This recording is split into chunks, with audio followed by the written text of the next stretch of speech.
In the last session, I have covered about the renal system, wherein we have seen from the glomerular apparatus to the collecting duct, and also we have very elaborately we have discussed many things, and I'll be uploading all those lecture materials along with my PPT as requested by the participants along with this respiratory system. Today I'm going to start with the most elaborate system for the aspirants who are planning to write the ABT, that is toxic responses of the respiratory system, where it comprises around 45 pages in the C&D textbook, and also from the toxicology point of view, very critical system where we anticipate the candidates to have a very strong base and foundation pertaining to this particular respiratory system.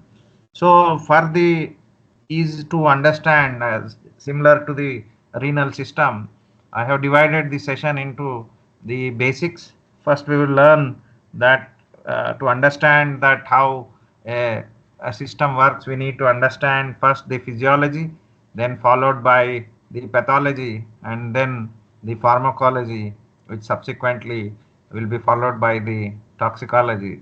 So, quickly for the this session has been divided in these different segments.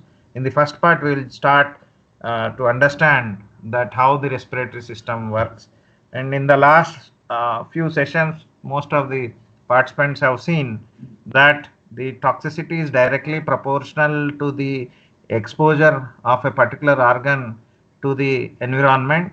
The greater the particular agent, any agent, maybe a drug, chemical, or anything that is entering into the body considers it as a foreign substance, and then you start getting a reaction. So, parallelly, if you apply this principle to the toxicology, the first is the skin, followed by the digestive system, and then the respiratory system.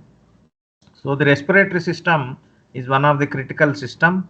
In terms of anatomy, it has a very limited organelles and also the parts. But since the system is very critical for the survival of the body, and since the air enters into the body through this particular system, so every day the system is being exposed to the external agents, and that is the reason why the system has more chances of entering into a toxic response.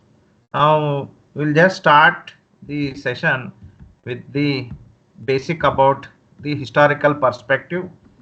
So the respiratory toxicology has been a cornerstone of medicine since Hippocrates, who recommended physicians evaluate local atmosphere to discover causes of diseases in 1661.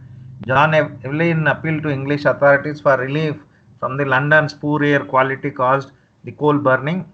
Then Ramazani established the connection between the occupational atmospheres and disease, noting that corruption of the atmosphere caused many respiratory diseases. He observed miners suffered from mineral exhalations and had high mortality. By 19th century, so relationships between the dusty trades and bronchitis, silica dust, and pneumoconiosis were recognized. In 1873, we have excess bronchitis that were attributed to London smog, which John Atkin later proposed was caused by the particles. So, as the industrialization has been started after the 19th century, so what happened? Somebody is on. Maybe you can moderate it like to unmute to Mm, mute the participants. Sorry for the interruptions. Participants, can you please go on mute?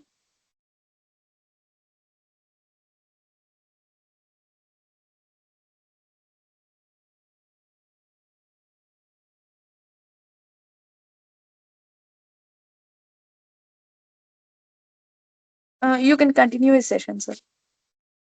You're on mute. Can you unmute yourself? Yeah. Am I audible Thank you. now?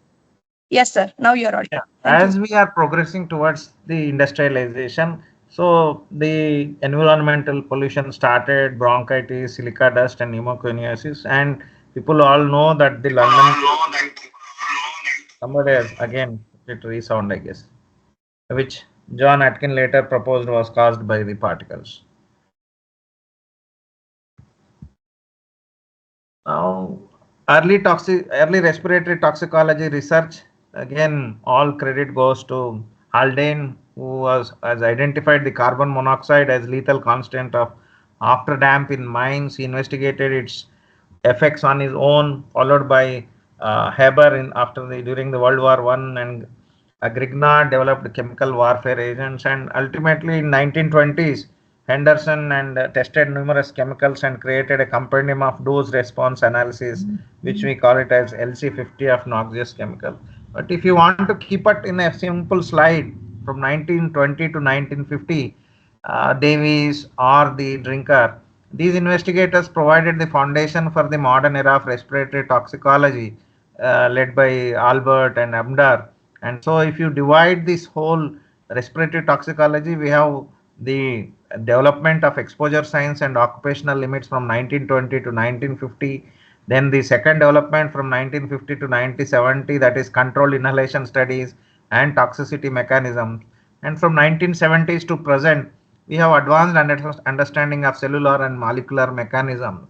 Slowly we will trying to, in the subsequent slides, we will try to understand that how the system works. So if you see both from the drug development point of view, both from the toxicological point of view, and also from the risk assessment from regulatory toxicology point of view, and from the industry, that is occupational exposure limit point of view, or health based exposure limits, anything that we are manufacturing is always related with the values or the limits which are going to take place in terms of respiratory system. Now we will understand that what is this respiratory system and how it works. So the respiratory tract is divided into the upper respiratory tract, that is extrathoracic air passages above the neck, and lower respiratory tract. We always, as per our understanding, we think that how the respiratory system is working, that is, the moment I say respiratory system, everybody minds it comes up with the, it is a system that is responsible for the inhalation of oxygen and exhalation of carbon dioxide. In between, what is the thing that are happening, how it is taking the oxygen inside and how it is eliminating the carbon dioxide from inside to outside, what is Henry's law, and what are the various gaseous laws we have studied from the chemistry. All those things we are going to just see based upon the structures. Now the first part is what is the structures and how this exchange of gases are taking place, and how this in between the exchange of gases, despite of the mechanisms, because the body is so beautifully designed that it has all the ability to avoid entry of unwarranted substances into the respiratory tract. Even then the entry happens, and thereby it produces some kind of disturbance to the structure in terms of its activity, and those things we are going to see. So for our convenience, we have divided this respiratory tract into upper respiratory tract and lower respiratory tract. Upper tract extends from nostrils, mouth to pharynx, and it functions conducting heating, humidifying, filtering, and chemosensing air. So it warms the air to 33 degrees centigrade and humidifies to 98% water saturation, filters particles and highly water soluble gases. Then subsequently the lower respiratory tract includes conducting airways, that is tracheae, bronchi and bronchioles. Then gas exchange takes place, that is the respiratory bronchioles, alveolar ducts and alveoli. And conducting airways have bifurcating structure, and ultimately the gas exchange occurs at 140 square meter in the presence of the surface area. Now if you see the oronasal passages, the nasal passages are separated by cartilaginous septum with hard and soft palates forming the base, and the terminates protrude from lateral nasal walls to aid filtration, heating and humidification. In humans, there are three flat turbinates, that is inferior, that is 8 centimeters, middle 4 to 6, and then superior turbinates. And most inhaled air travels between the inferior and middle terminates, and the nasal passages are lined with different epithelial types like stratified squamous in the anterior vestibule, and non-ciliated columnar in the anterior chamber, and ciliated pseudostratified in the remainder. So ultimately the oronasal passage, the job is to see that the air that is entering into the lungs is humidified. I am using the word air, please underline this, and subsequently I will go to oxygen and carbon dioxide. Right now I am using the word air. Now, what are the sensory functions of the nasal passage? So, one part of the respiratory system is exchange of gases. The other part is the sensory functions. So, the oronasal passage serves important chemosensory functions. Humans can distinguish between more than 5,000 odors, which can trigger protective avoidance behavior. So, we have olfactory receptors, we have TARs, that is trace amine associated receptors, and then we have other receptors. So, olfactory receptors, they are located in specialized neurons above the superior turbinates. So in the previous slide, I have used 3 turbinates. So above the superior turbinates, humans have over 4,000 receptor types compared to 12,000 in mice, 1,200 in mice. These 7 transmembrane, that is G protein coupled receptors, mediate odor signal transduction. Then we have TARs, that is trace amine associated receptors. So they detect trace amines and other substances with fishy or putrid odors. Humans have 6 R types and compared to 15 in mice. Then other receptors like guanyl cycler receptor, vomeronasal, that is vestigial in humans, and formyl peptide receptor that detect bacterial peptides. So olfactory activity decreases with age with reductions of 20%, 60 and 70 at ages of 20, 60 and 80 respectively. That is the reason why as the age progresses, the ability to sensory function of these decreases. Then the most important irritant and sensory functions. Beyond odor detection, the respiratory tract can sense irritants, temperature, and mechanical stress through specialized receptors. So TRP channels, they are transient receptor potential channels, detect irritants, temperature, and mechanical stress. And the receptor 1 responds to irritants like isothiocyanate and many chemical irritants. And taste receptors, we have receptor 1R and 2R which detect bitter compounds are retained throughout the airways. And then we have the very important trigeminal nerve, which contains TRPA1, TRPV1 receptors that detect irritants. So stimulation can trigger protective reflexes like sneezing, coughing, and mucus secretion to limit exposure to harmful substances. So the respiratory system through the trigeminal nerve by activation of the TRPA1 and V1, it will try to eliminate the unwanted compound whenever it is trying to enter or if it is want to eliminate from the respiratory tract. So what are the conducting airways? So the structure of the conducting airways, that is the trachea and bronchi. So the conducting airways, so the first part is the upper respiratory tract. Now the lower part is the lower respiratory tract. So the conducting airways begins with larynx and include the trachea, bronchi and bronchioles. They have a bifurcating structure with successive airway generations containing about twice the number of bronchi, progressively decreasing in diameter.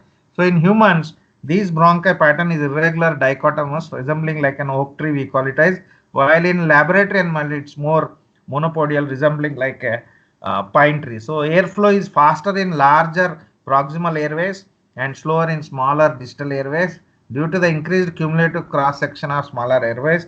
Again, I am using the word air. I have not reached CO2 and oxygen. Still, I am using the word air. Then subsequently, once we go into why we need only we take oxygen, why not the whole air, that we'll discuss in my subsequent slides. As on now, we are discussing about the respiratory tract, upper respiratory tract, lower respiratory tract, and also the receptors, sensory receptors, odor receptors, and how they are going to deal with the entry of air.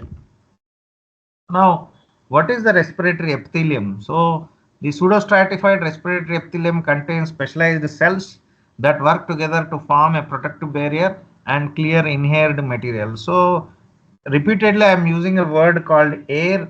The respiratory tract is dealing with the air entry. So, within the air, we have many gases.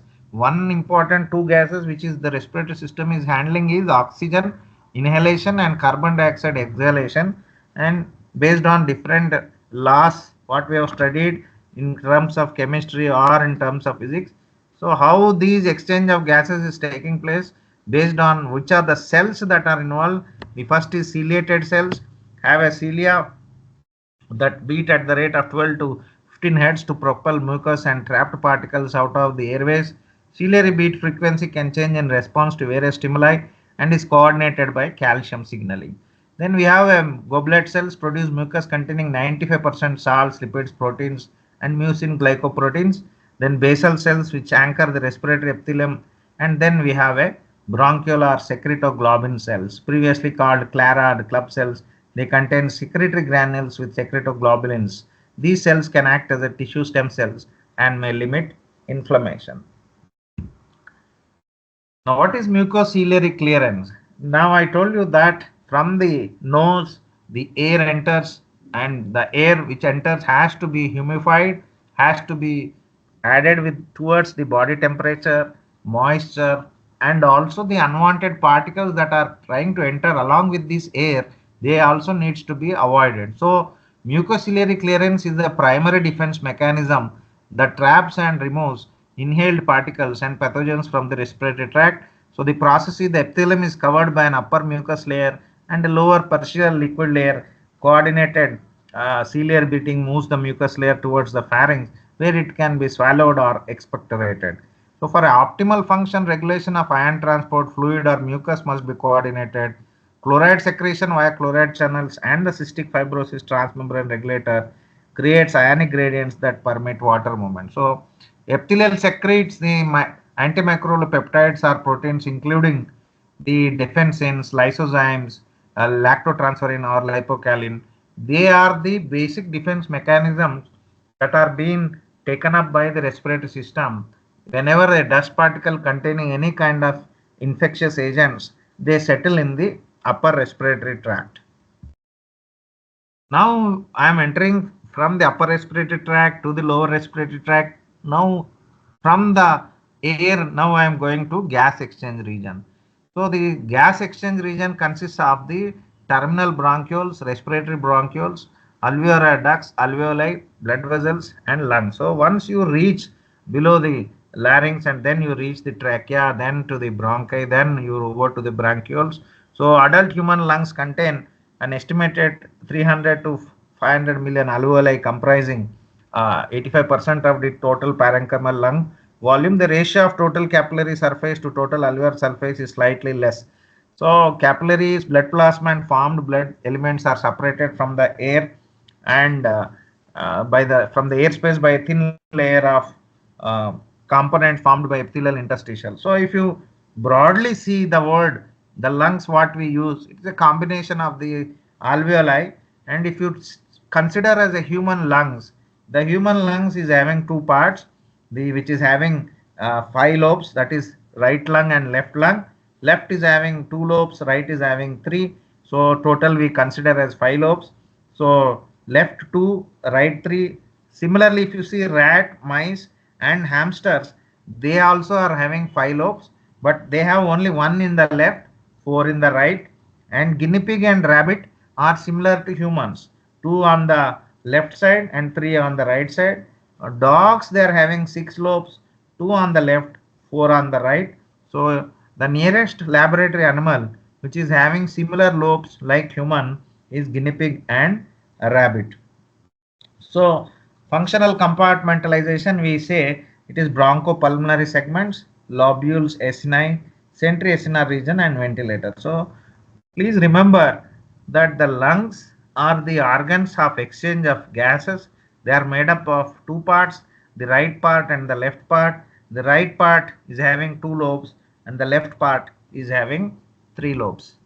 So since I am using the word alveoli, so the alveoli is made up of alveolar epithelium. So type 1 cells, type 2 cells and surfactant. Type 1 cells is covers 95% of the alveolar surface and are susceptible to damage by noxious agent. They have an attenuated cytoplasm to enhance gas exchange.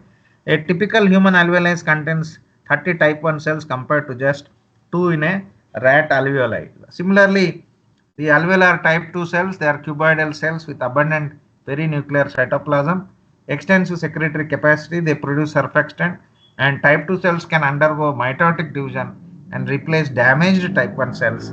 Similarly, a human alveolus contains 50 type 2 cells compared to 3 in a rat alveolus. And the most important, the surfactant function. The surfactant proteins B and C are amphipathic and help spread lipids that form a monolayer, reducing surface tension. So surfactant proteins A1, A2 and D or collectins that defend against pathogens, enhancing clearance of microbes from the lungs. So now we have seen that the objective of us is to understand how the exchange of gas is taking place. So we started by using the word air. We started by discussing what is the how this particular exchange of gas is taking place and how the air is entering. We classified ourselves that the respiratory tract is divided into upper respiratory tract and lower respiratory tract. We also seen that major role of upper is to eliminate unwanted particles to enter into the lungs and also to humidify the attain the air to the required body temperature, moisturize the air, send it to the lower respiratory tract, and the lower respiratory tract is broadly working with two lungs, the right with three lobes, and the left with the two lobes, and ultimately the exchange of air takes place. So the process of this exchange of the gases, the principal function of the lung, which is two parts, is gas exchange, which consists of ventilation, diffusion, and perfusion. VDP we call it as. So this whole three process we call it as the breathing process. So ventilation, diffusion, and perfusion. So what is the breathing process? During inhalation, the thoracic cavity enlarges, the diaphragm moves downward, expanding the lungs. External intercostal muscles elevate the sternum and ribs, increasing thoracic cavity. So basically the diaphragm will assist in the expansion and relaxation of the lungs, and during exhalation relaxation of the chest wall, it is only the thoracic volume elastic fiber recoil and air is expelled. So the total lung capacity is 4 to 5 liters in the women and 6 to 7 liters in the men. Residual volume is 1.1 liter in women, 1.2 liter in the men. Vital capacity is 3.1 liter. Tidal volume is 0.5 liter.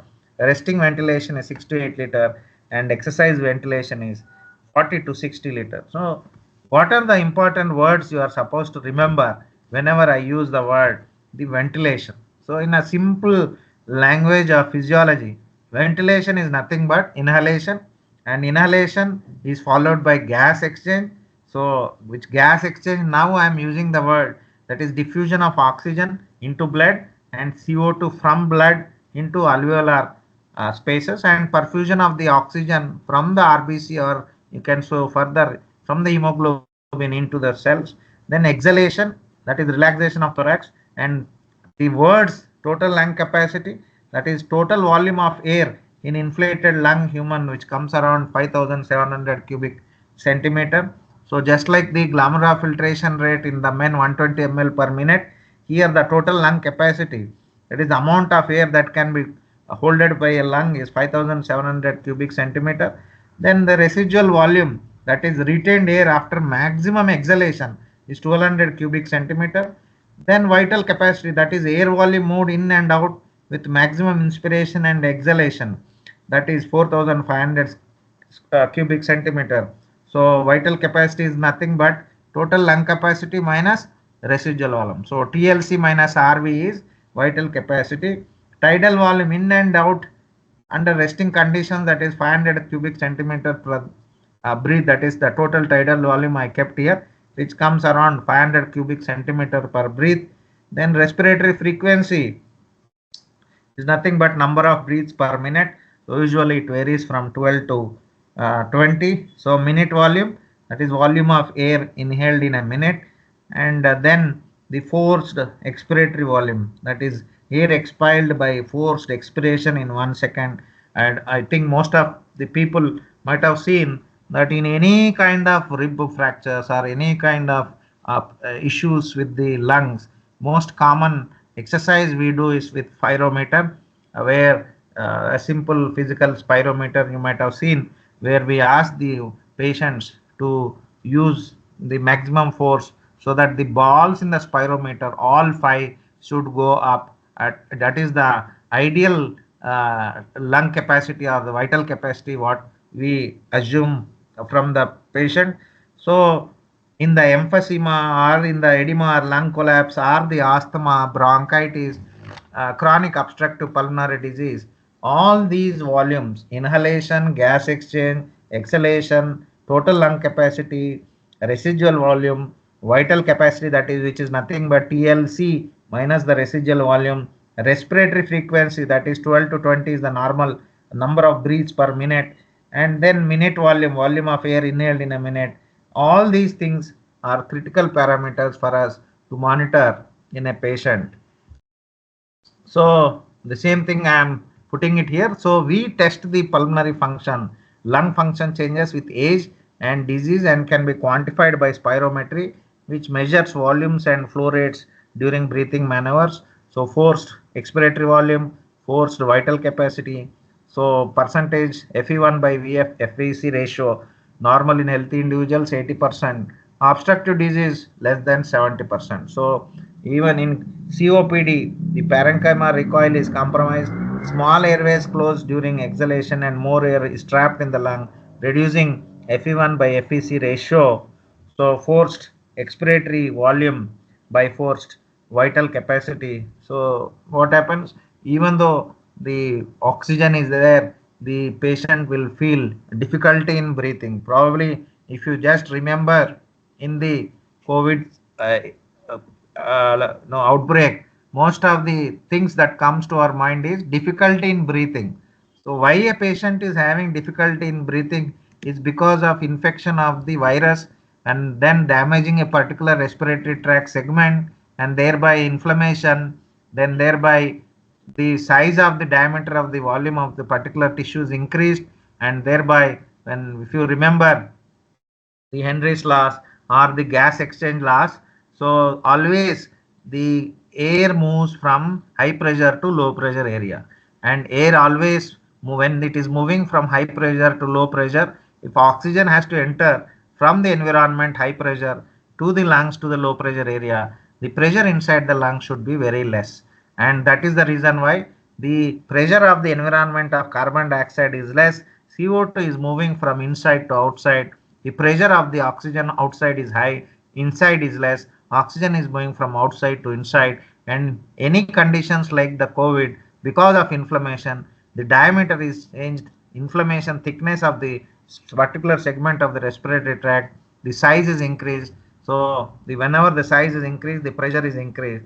So the patient has difficulty in taking the oxygen. That is why we were focusing more on oxygen supply. So what is diffusion and what is perfusion? Diffusion is gas exchange takes place across the entire alveolar surface of approximately 140 square meter. This surface area is second uh, only to the small intestine and much larger than the skin. So the rate of absorption is very high. Abnormal process that can compromise this diffusion include fluid in alveolar or interstitial space, disruption of pulmonary surfactant, abnormal alveolar architecture, excessive collagen. So basically the entry of oxygen from the atmosphere into the alveoli, from the alveoli into the RBC, from the RBC into the organs. So these are the three steps. So ventilation, diffusion, and perfusion. Ventilation, it is like a window where the air, especially based on the atmospheric pressure, based on the availability of air, gases in the atmospheric pressure, and based on the pressure inside the different segment of the lungs. In the terms of respiratory tract, broadly I will use. So wherever the oxygen pressure is high in the atmosphere, low in different segments, and the carbon dioxide pressure is high inside the different segments, low outside. That is why the exchange is taking place. So what is perfusion? The lung receives the entire output from the right ventricle, that is 75 ml of blood per heartbeat.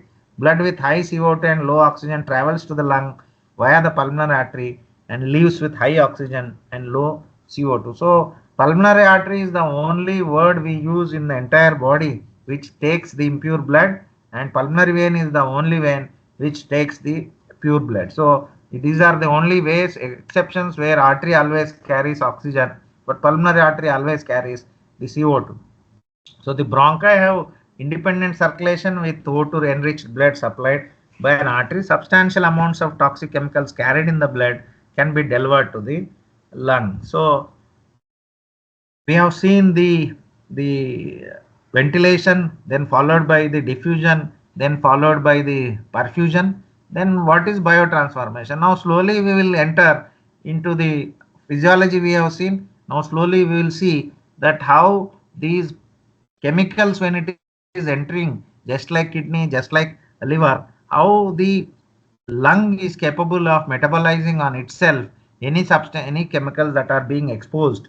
So just like every organ, the lung is also having its own metabolic enzymes called cytochrome P450. However, the activity is roughly 1/10 to that of liver.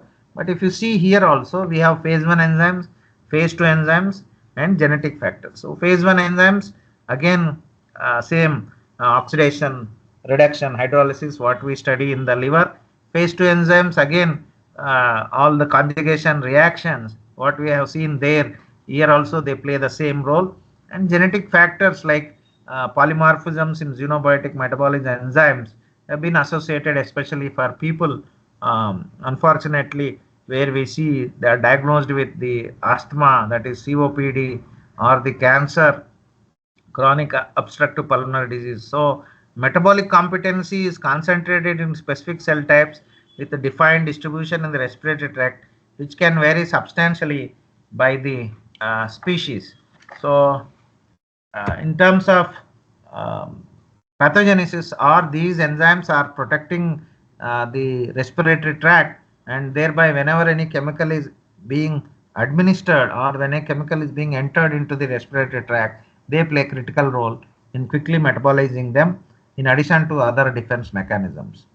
So in terms of their availability, in terms of their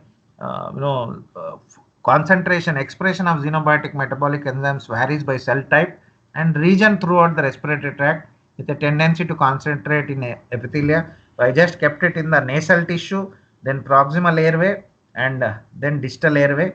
The light colored is the distal airway. So you can see cytochrome P450 more in nasal tissue. Then epoxide hydrolysis are more. Then you have glucuronil S transferases are more in the distal airways. So the conjugation reactions take place. Always we have studied in the liver that phase 1 always goes with oxidation, reduction, and hydrolysis. Still the body again, if there is any recirculation of the chemical without getting excreted out of the body, quickly the chemical is subjected to conjugation reactions. Either it could be acetylation, methylation, amine transformation, sulfate esteration, or any types of conjugations. So here also the same holds good. Now you will just see a species differences in the respiratory toxicology, because important anatomical and biochemical differences, because in the last part we need to see and understand that how and which model is better for me to study for the drug development or for the impact of a exposure of a particular chemical, maybe from the pesticide side, or maybe from the environmental risk assessment side, or maybe from any compounds which are intended for human use. So anatomical differences, I told you, humans three simple turbinates, oronasal breathing, rodents complex multiscrolled, ethmoturbinates, obligate nose breathers. So human airways irregular dichotomous, oak tree, whereas in the rodents we have pine tree pattern. Cellular differences, humans fewer bronchial or secretoglobin cells, rodents more abundant, and humans submucosal glands throughout bronchi, whereas mice you have a minimal submucosal glands. Biochemical differences, lower cytochrome P activity in lung tissue in humans, whereas rodents have higher cytochrome activity in lung tissue, where we always check this in terms of metabolism. So humans different cytochrome isoform distribution, whereas genetic polymorphism affects susceptibility. So these differences must be considered when extrapolating animal toxicology data to human risk assessment. So if at all, if there is a metabolism of a particular uh, uh, drug or a chemical being exposed to rodents is high, then accordingly you need to take more than 10 times or 20 times or sometimes 100 times before you consider it as a human risk assessment. So what are the key concepts in the respiratory toxicology? So now slowly I'm moving towards the toxicology part. So unique exposure route. So the respiratory system provides direct contact between the external environment and a large internal surface area, making it vulnerable to airborne toxicants after the skin and also after the gastrointestinal tract. This is one of the most exposed system. Then biotransformation. The respiratory tract can both detoxify and bioactivate chemicals, with the balance determining the ultimate toxicity of an exposure. Defense mechanisms, we have multiple protective systems, mucociliary, clearance, surfactant, antimicrobial peptides. Then regional susceptibility. So different regions show varying susceptibility in the last genetic factors. That is individual human variation. So understanding these concepts is essential for assessing the risks of respiratory toxicants and developing strategies to prevent or treat respiratory diseases caused by chemical exposures. Now, I'll just trying to show you a video of last 20, 10 to 15 minutes what we have discussed.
It's the human respiratory system in an unprecedented way.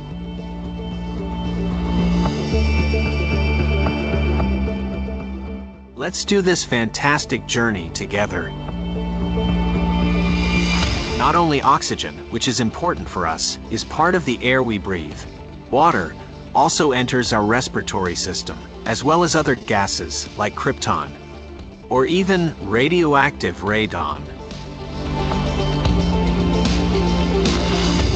In addition, small and large particles are part of the air, which shouldn't enter our lower respiratory tract.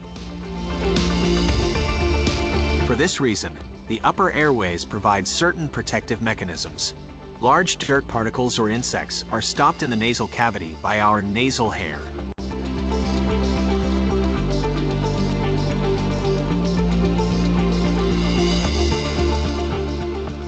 Small particles are trapped by the nasal mucosa.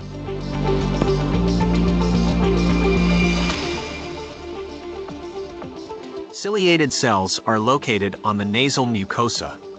These cilia move in a wave-like manner. This allows the cilia to push the nasal mucus produced by the goblet cells towards the pharynx.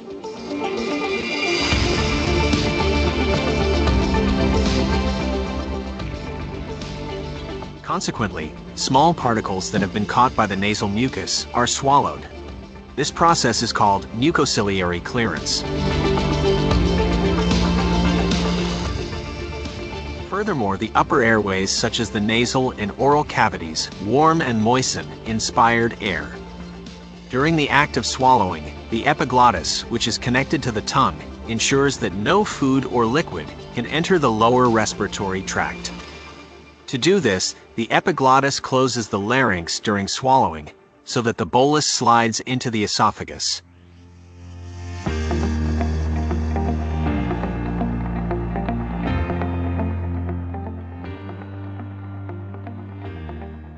The trachea, right below the larynx, is surrounded by incomplete rings of hyaline cartilage for reinforcement. Near the heart, the trachea branches into two main bronchi. The main bronchi lead to the left and right lungs. The left lung has only two lobes, upper and lower, whereas the right lung has three lobes.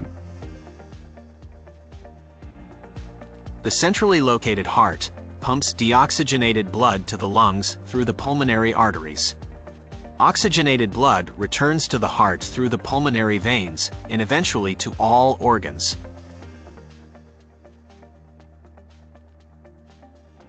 The main bronchi form the trunks for the bronchial tree. Like the branches of a tree, The tubular system of the lungs starts here, into finer and finer branches. The right lung has 3 lobes with 10 lung segments. Each lung segment receives its own air and blood supply.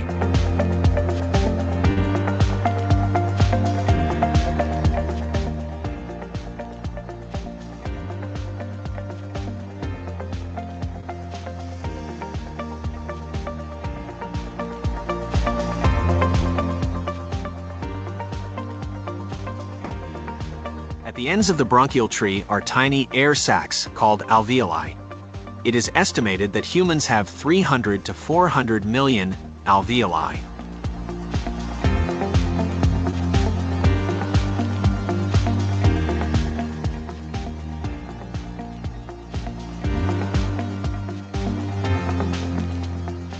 Large branches with cartilage are called bronchi. Thin branches at the end of a bronchial tree are called bronchioles.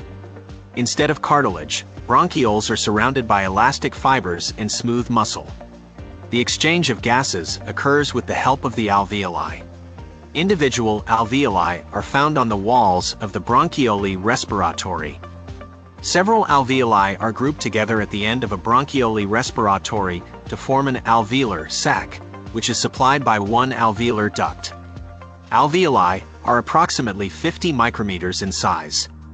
They enlarge considerably during inhalation. Alveoli are largely composed of thin cells called type 1 pneumocytes. These cells are extremely thin, allowing oxygen and carbon dioxide to diffuse.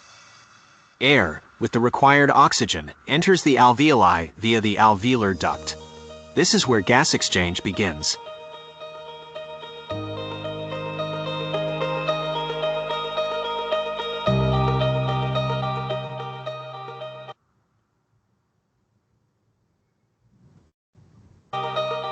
All alveoli are covered with a network of thin blood vessels.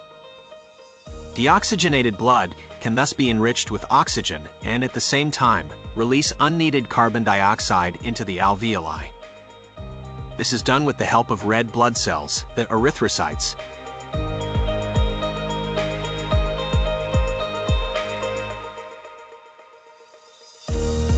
Erythrocytes move through the blood vessels and take up the oxygen, shown here in blue. Iron, Fe, in these blood cells is responsible for binding the oxygen. An iron ion can bind to one oxygen molecule so that the oxygen can be transported.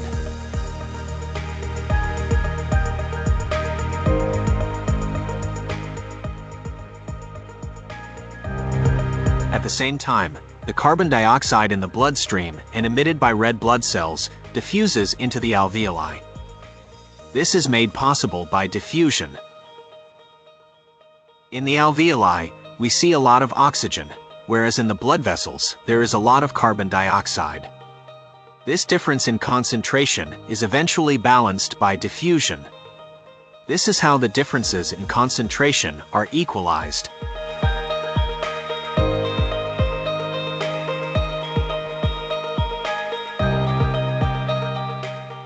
Let's now look at how air and therefore oxygen is transported into our lungs.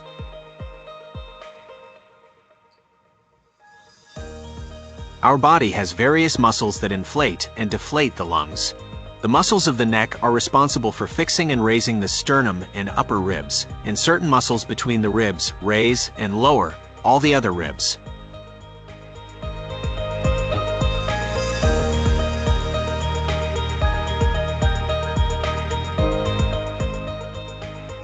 However, the most important muscle of respiration is not found in the neck or chest area, but near the abdomen. The thoracic diaphragm, or simply diaphragm, is responsible for most of the work of breathing. First, let's take a closer look at chest breathing through the neck and rib muscles. Due to their arrangement and the contraction of the rib muscles, the ribs rotate outward. This causes an increase in volume, particularly in the lower regions, that is, the caudal ribs.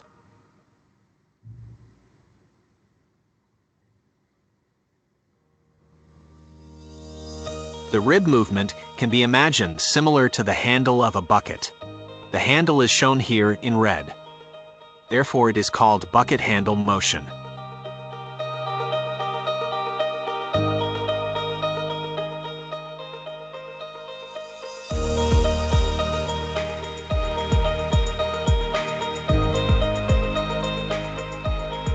The increase in chest volume occurs not only laterally, but also sagittally. The sternum rotates as well, as seen here. This is called pump handle motion, because the movement of the sternum can be thought of as the motion of a pump handle. Thus, one can easily visualize the increase and decrease in volume of the lungs. When the lungs inflate, a negative pressure is created in the lungs and we breathe in. When the lungs deflate, positive pressure is created and air is forced out of our lungs. We breathe out.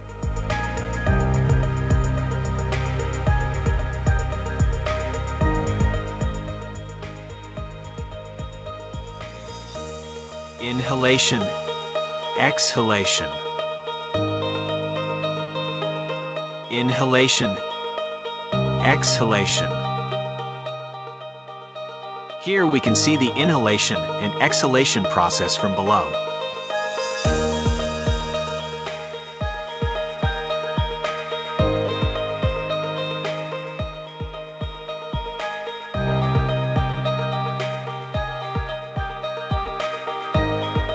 As noted earlier, in addition to chest breathing, we can use diaphragmatic breathing.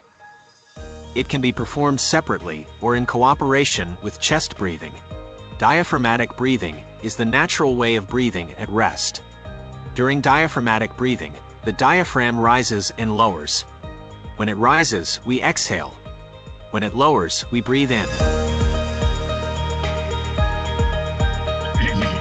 In order for the lungs to inflate and deflate, the body has a pleura. The pleura serves as a lube outside of the lungs to allow for up and down motions against the chest wall. For this reason, the inner pleura covers the lungs. The outer pleura lines the rib cage and diaphragm. This allows the inner pleura to shift against the outer pleura.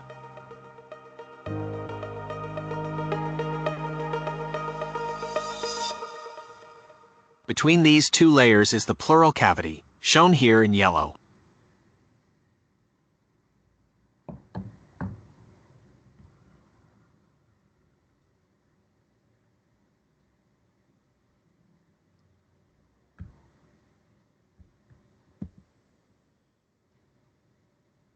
All right, then.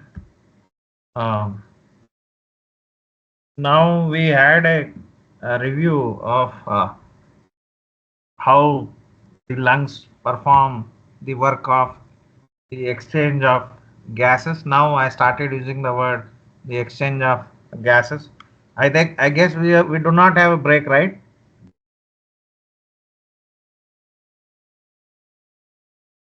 Yes, sir. If you want, you can continue as you had some break during this video. Yes, If yes. you're okay, we can continue. Yes, we'll continue. We'll continue Yes, sir. so that to save time also. Thank you.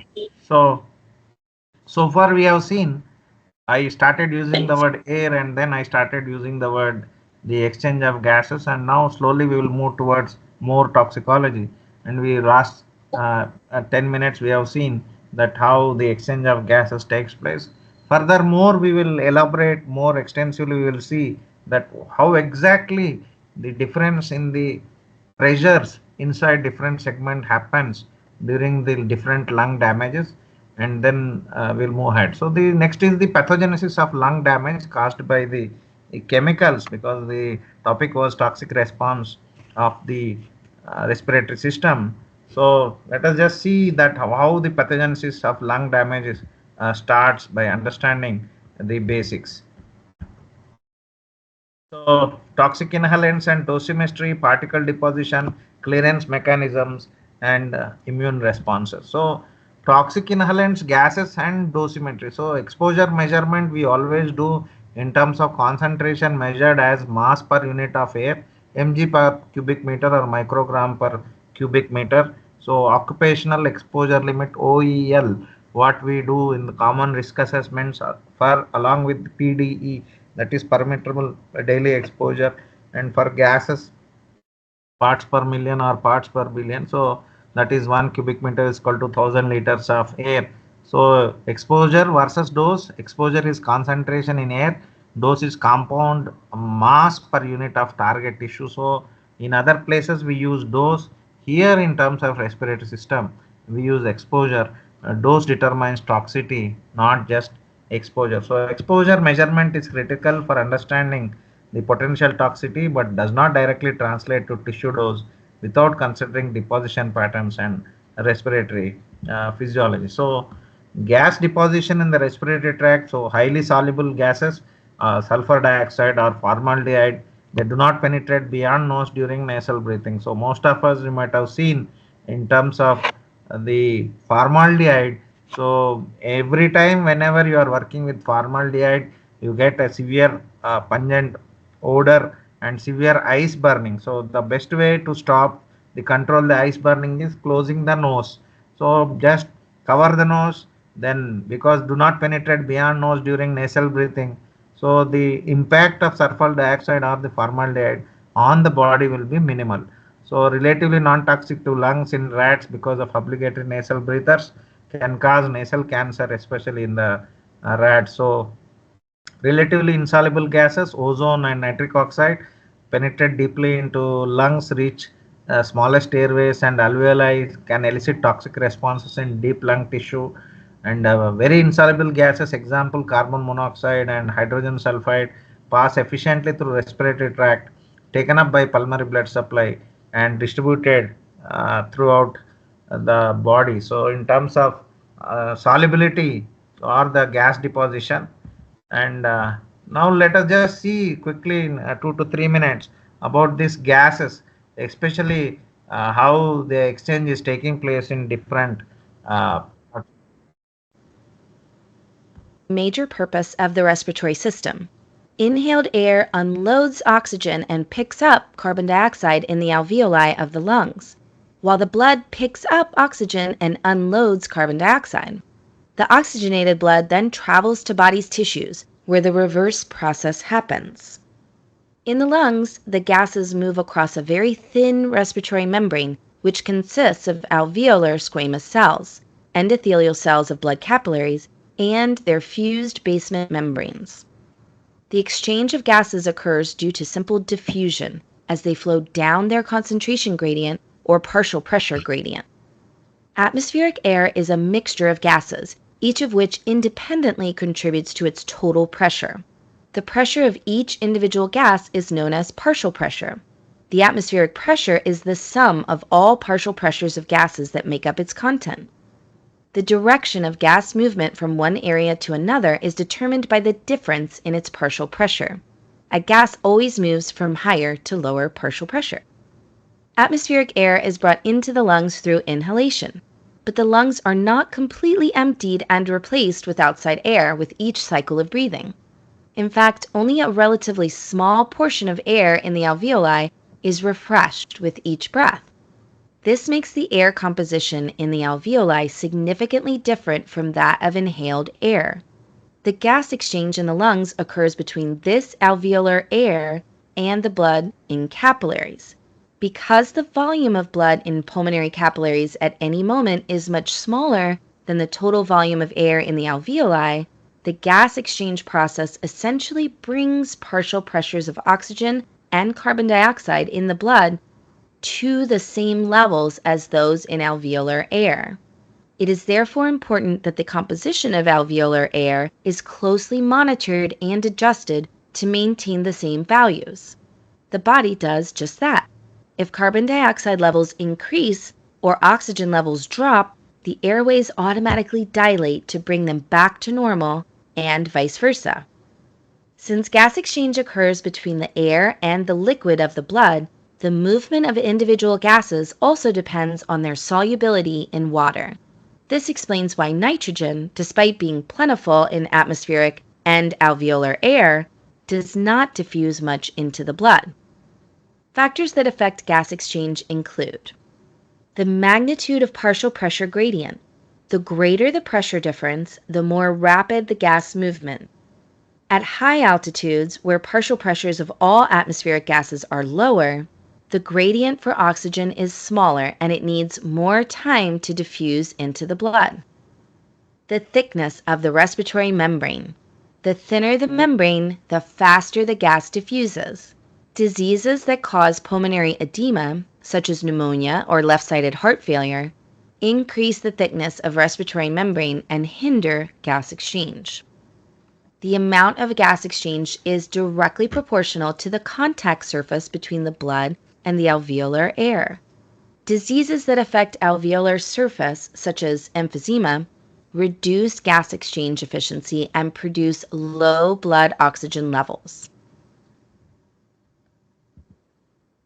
So we have seen that how the exchange of gases takes place and how the environmental pressure is there. What is Dalton's law? What is Henry's law? And based on Dalton's and Henry's law, very important that the volume, that is the movement of air or gas, always takes place from high pressure to low pressure, and how the important gases exchange takes place, and from the ventilation to the diffusion and then to the perfusion.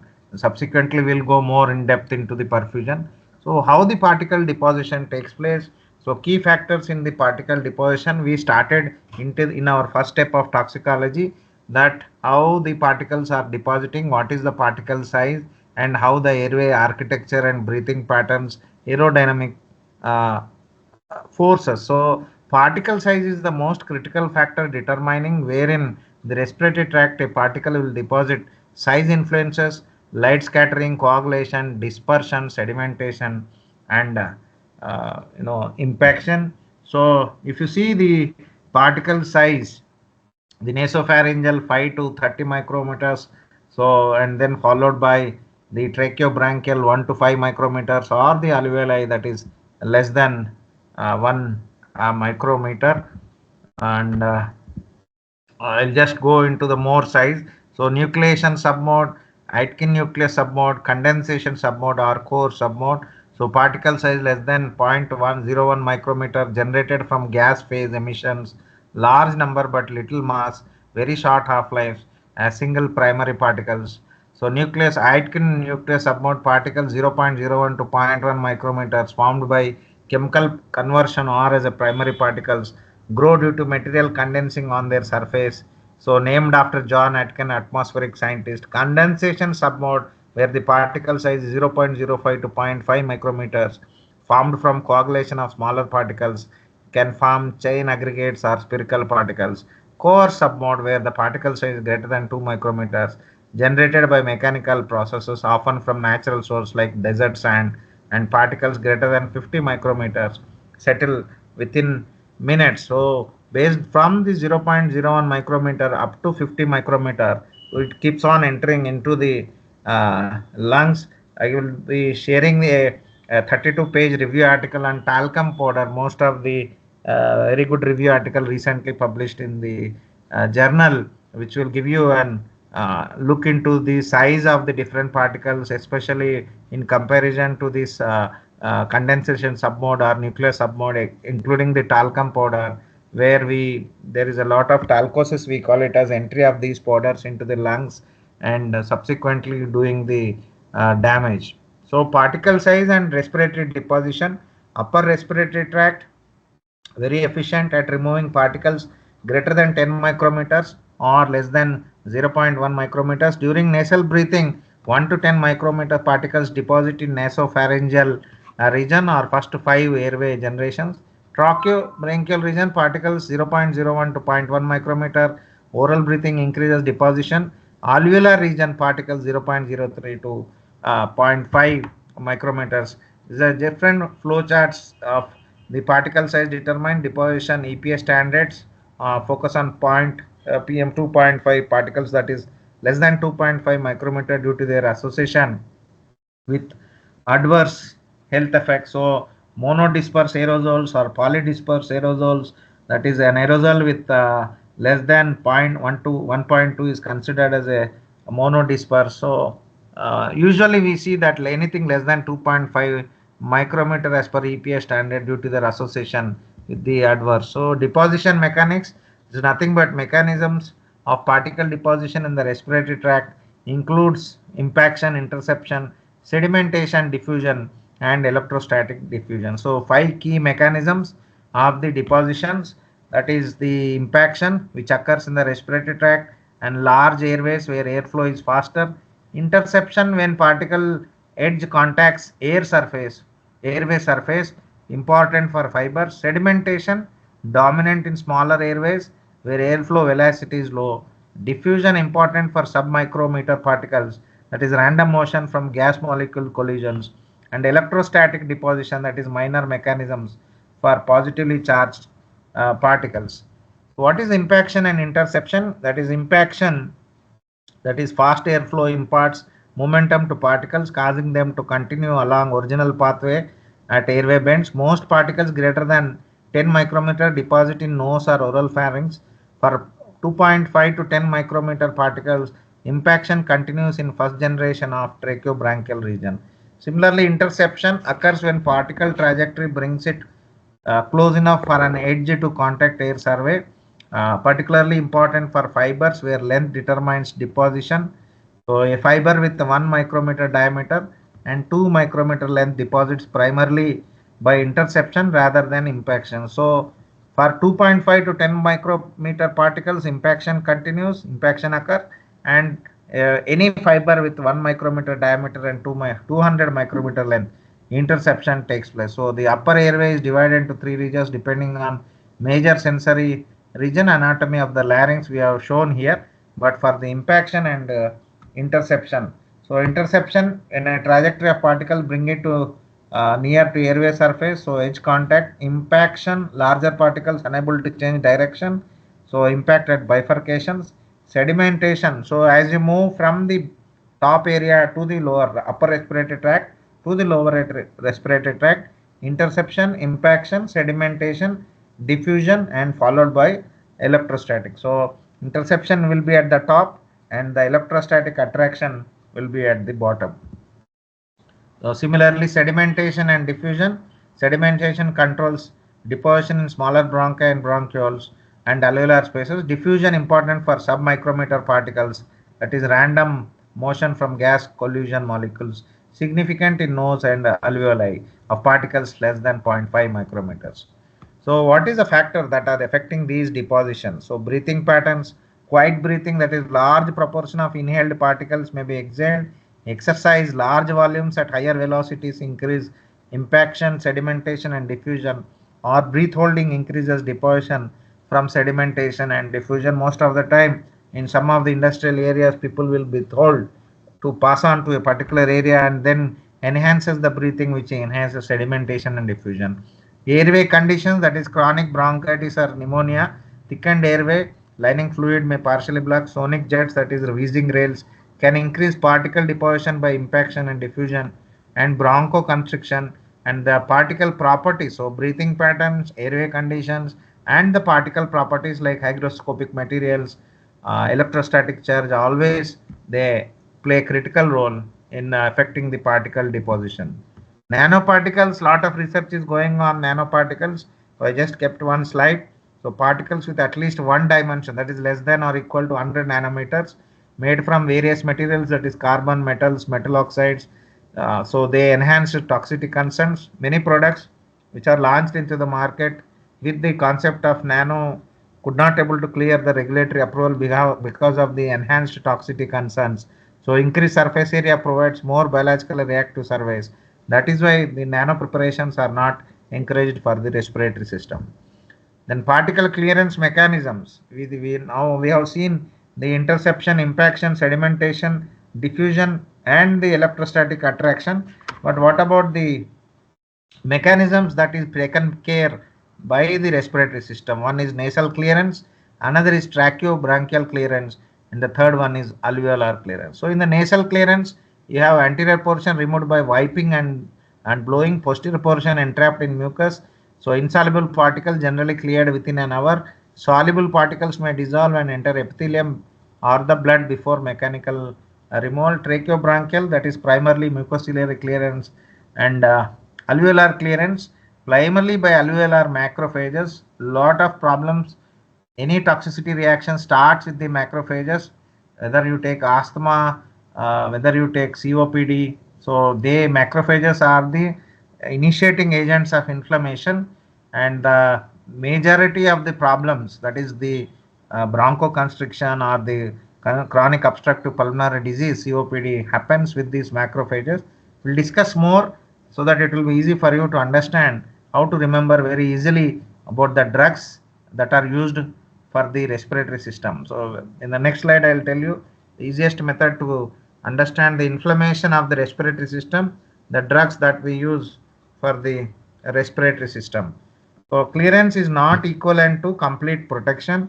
Particles can serve as vehicles for adsorbed toxic gases, and clearance from the respiratory tract does not always mean clearance from the body. So please note that most sometimes you may get questions which is related with the word clearance.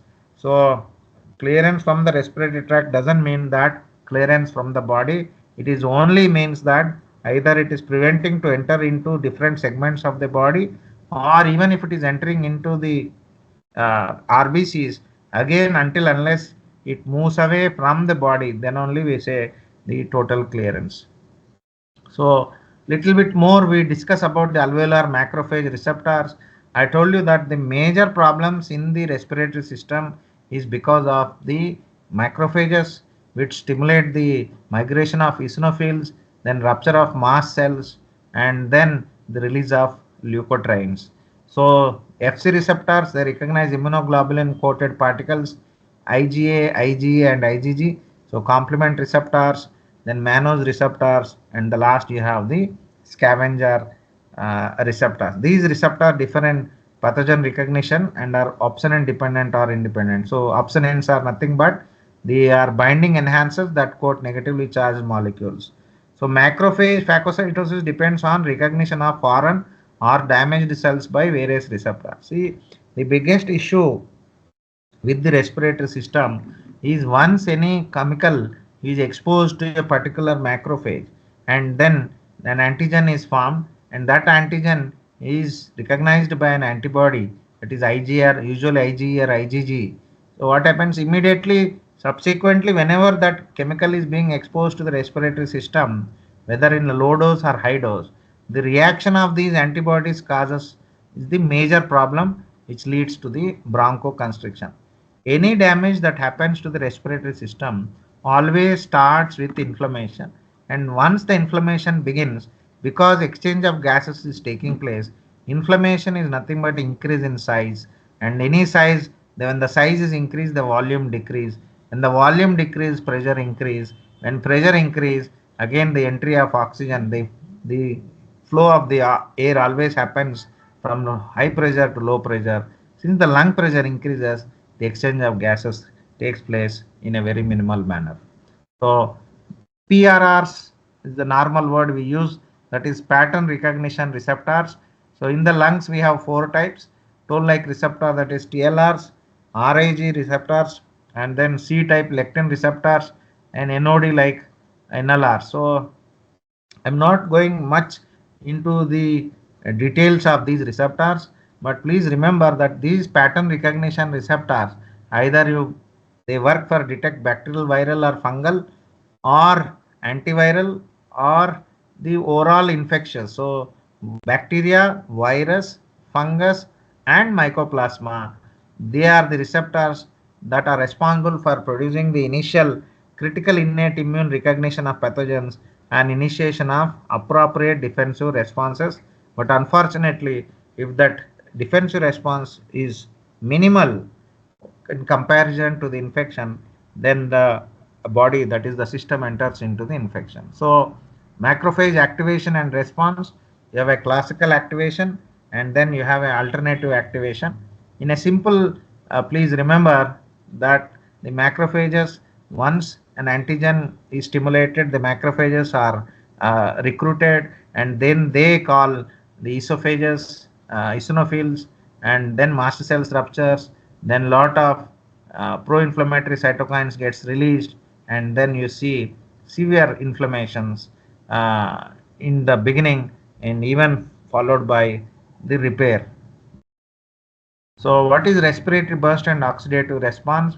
So in similarly, I told you that the macrophage, once because of the antigen stimulation and also recruitment of antibodies, the macrophages are recruited and they start producing the bronchoconstriction. So as a result of which the respiratory burst starts and oxidative response begins.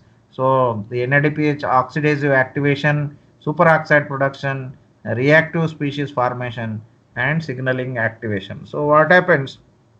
The even though the macrophages and the mast cells, leukotrienes, pro-inflammatory cytokines, even though they are being recruited to initiate an inflammation in the interest of the respiratory system or a particular part of the respiratory system. But if you see this inflammation in comparison to other organs, the biggest problem with the respiratory system is the exchange of gas. Inflammation in other organs has no role either in increase in volume or pressure dynamics, but in the respiratory system, the sensitivity lies in the pressure volume of pressures of a particular organelles, and that is the reason why the clinical signs that are exhibited by the patients will be very immediately they show, because any kind of activation of these respiratory bursts will results in further aggravation of inflammation, and any increase in thickness will increase the pressure, and thereby exchange of gases will be very difficult. That is one part. The other part is the formation of reactive species, that is hydrogen peroxide or superoxide anions, and the defense antioxidants, that is the catalase, superoxide dismutase, and also glutathione peroxidase. Their levels will go down, and the marker for oxidative damage, that is we call it as T bars, thiobarbiturate acid reacting substances, or in the simple form we call it as melanaldehyde. The value of melanaldehyde increase, so the patient will enter into a chronic condition. So we call it as inflammasome activation. So we have inflammasome components, that is two signal activation, signal 1 and signal 2, and the outcomes, the caspase 1 activation leads to pro-inflammatory cytokines 1b and 18 recruitment and release of major cytokines, and most important is the leukotrienes, and leukotriene receptor antagonist, or we can say LTD1, where all the drugs we are using I will show you in my subsequent slides. So what is the acute response to injury? So imagine that there is a injury or insult to a respiratory tract. So immediately there is a nasal irritation. Then I told you that compared to all organs, this is the organ that works only on pressures. You increase volume, you increase thickness, pressure increases. Once you increase pressure, exchange of gas decreases. So the whole organ works on the pressure dynamics, and that is the reason why the nasal irritation mediated by irritant receptors triggers trigeminal nerves characterized by tickling, itching, and painful sensation, can lead to nasal mucus secretion to dilute irritants, bronchoconstriction, evoked irritants, smoke, air pollutant, decrease airway diameter, increased resistance can be accompanied by mucus accumulation, and inflammatory response, that is recruitment of immune cells, release of cytokines, increased vascular permeability, and potential damage from prolonged inflammation. So please remember that anything that produces damage to the lungs are going to play with the dynamics of the gas exchangers. What is the key takeaways? So exposure assessment, understanding the difference between exposure, that is concentration in air, and dose, that is the amount reaching the target tissue, is critical for toxicological evaluation. So when we calculate for occupational exposure limit, this is the one parameter that is required. Deposition patterns, particle size, and gas solubility determine where in the respiratory tract deposition occurs. Defense mechanisms, that is respiratory system employs multiple clearance mechanisms and individual responses. So how whether these defense mechanisms are useful or fruitful, or they have limitations. Special considerations, that is nanoparticles present unique challenges. So typically now I can say very negligible nano formulations are being used for respiratory system, and translational research, that is mathematical models of deposition and clearance help extrapolate findings from laboratory animals to humans for more accurate risk assessment. So EMA has given the guidelines that we see in the regulatory part. So respiratory system toxicology, we will go a little bit more.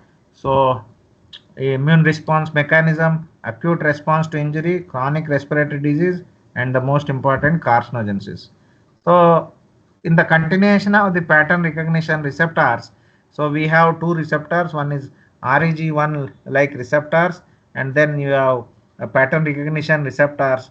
So what is the important of this slide is that the PRRs are critical for detecting pathogen associated molecular proteins and initiate immune responses in the respiratory system, whereas the RAG1 like receptors, they recognize the short dsRNA triphosphate and recognize viral. So in the viral, they play a critical role in initiating the immunity of the body.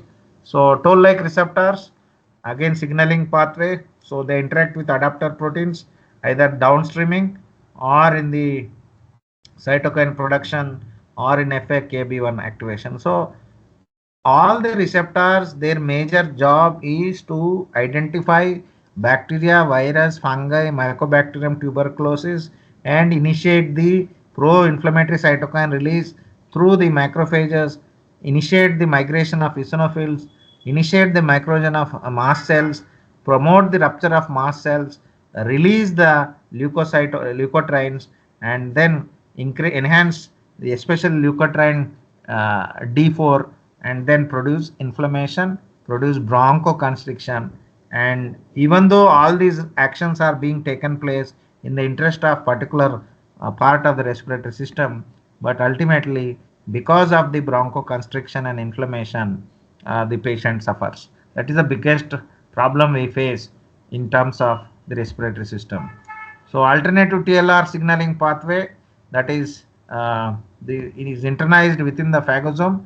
It forms a complex. So this initiating step can either activate TRF6 or cause additional recruitment of neutrophils, activate macrophages. So all these steps, whether you go with any kind of toll-like receptors, ultimately they end up in leading to a severe inflammatory pathway. So, and then we have in the beginning the trigeminal mediated airway reflexes for the upper respiratory tract.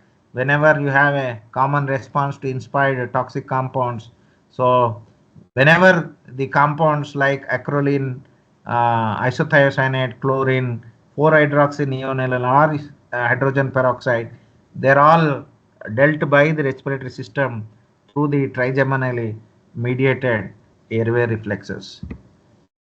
Nasal irritation and occupational safety, so protective mechanism. So whenever we do OEL and whenever we find the values and also the mechanisms and also which step, whether it is impaction or up to the deposition or sedimentation, accordingly we recommend for the occupational safety, that is protective mechanisms, limitation as safety measures, and quantifiable responses. So if continued exposure cannot be avoided, many irritants will produce cell necrosis and increase permeability of the airway epithelium. So bronchoconstriction, I was repeatedly telling that ultimately it ends up with the bronchoconstriction. So substances that penetrate the nasal passage or are inhaled orally can trigger irritant receptors. So you have cigarette smoke, air pollutants, acrolein, cholinergic drugs such as acetylcholine. They cause us a decrease in airway diameter, increased extent to airflow, and accompanied by thick mucus accumulation. So how do you regulate the bronchial smooth muscle tone? Either through parasympathetic stimulation, muscle contraction, receptor activation, and the signaling cascade. So for us to remember easily that you have two systems, sympathetic nervous system, also called as adrenergic nervous system, parasympathetic nervous system, also called as cholinergic nervous system. So sympathetic nervous system, you have two important receptors, beta 1, beta 2, and parasympathetic nervous system, you have three receptors, M1, M2, and M3. So beta 1, one heart. So beta 1 is there in the heart. Beta 2, you have two lungs. Beta 2 is there in the lungs. And then parasympathetic nervous system, either M1 or M3 is present in the lungs. So sympathetic is fight or flight, parasympathetic is rest and digest. So sympathetic for fighting or flying, you require bronchodilation.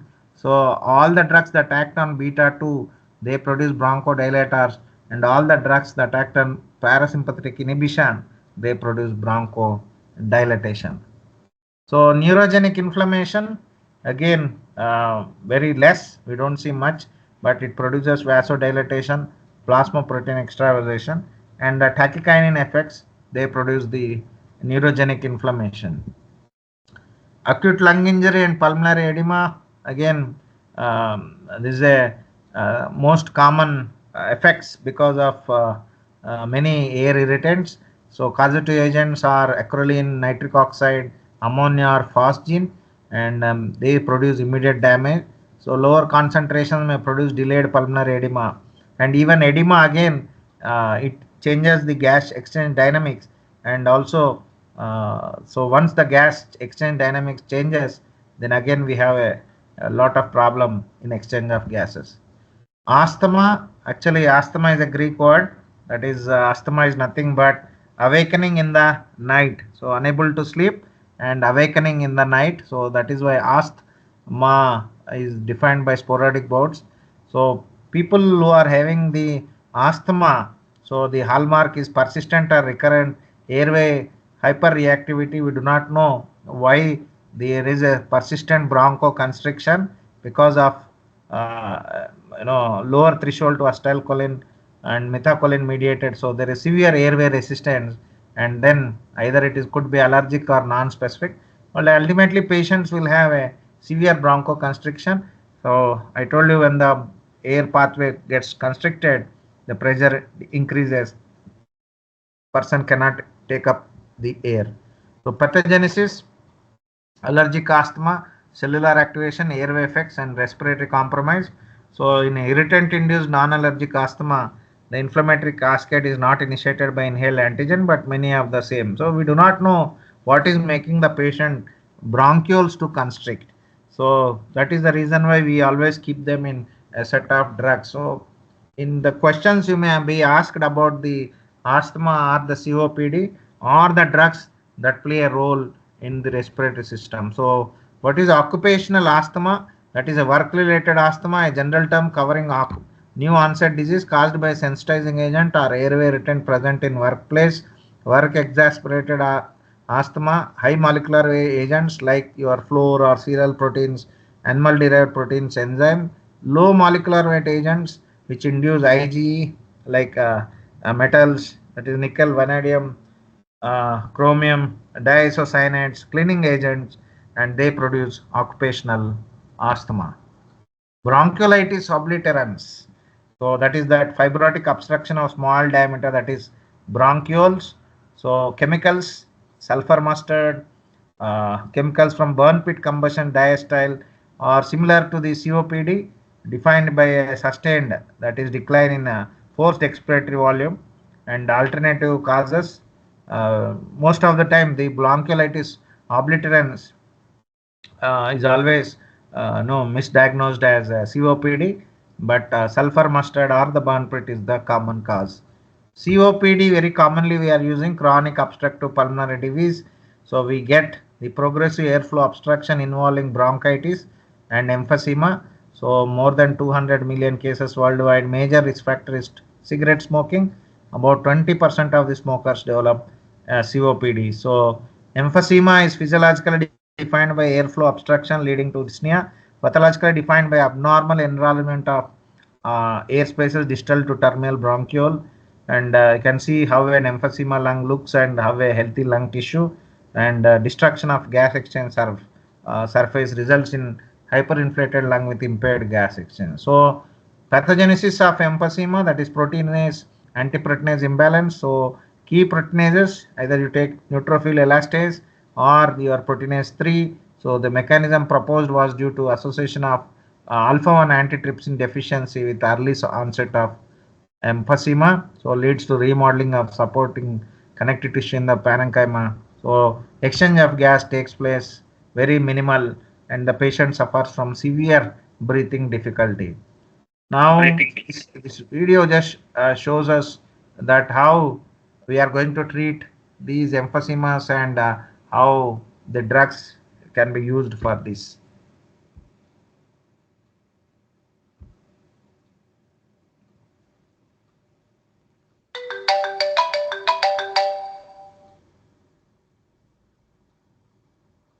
Both asthma and COPD are airway obstructive diseases caused by chronic inflammation.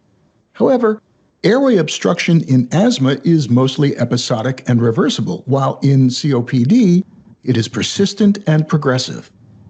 More importantly, the inflammatory pattern is markedly different in the two conditions.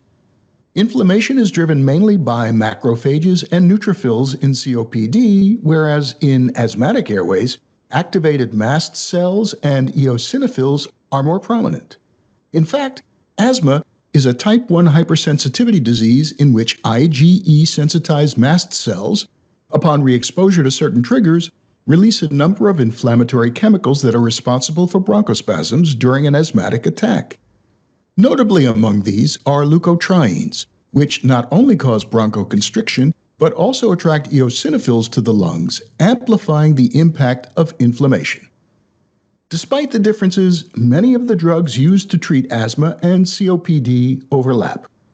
These include inhaled bronchodilators to widen the airways and inhaled corticosteroids to control inflammation. Bronchodilators can be short-acting or long-acting. Short-acting medications are used as emergency treatment for acute bronchospasm attacks, while long-acting agents are used to control the disease in the long term. Inhaled corticosteroids are first-line therapy for long-term management of asthma, while long-acting bronchodilators are first-line treatment for moderate COPD. Patients with severe COPD are typically prescribed both bronchodilators and corticosteroids. Inhaled bronchodilators act to modulate the effect of autonomic regulation in the lungs. They either stimulate the sympathetic arm, the fight or flight state, which increases respiratory volume, or suppresses the parasympathetic response, which has the opposing effect. Accordingly, there are two classes of inhaled bronchodilators. Beta-2 agonists activate beta-2 adrenergic receptors of the sympathetic pathway. Sympathetic activation leads to production of CAMP, which in turn causes relaxation of airway smooth muscles in several ways. These drugs are highly selective for beta-2 adrenergic receptors, which are present predominantly in the lungs. Beta-2 agonists can be short-acting, SABA, long-acting, LABA, or ultra-long-acting, ULABA. Muscarinic antagonists bind to and prevent activation of muscarinic receptors that mediate the parasympathetic response in airway smooth muscles and mucus glands. Some drugs are non-selective. They bind to all subtypes of muscarinic receptor, while others are more selective for the M3 subtype expressed in smooth muscles. Most muscarinic antagonists are long-acting, LAMA.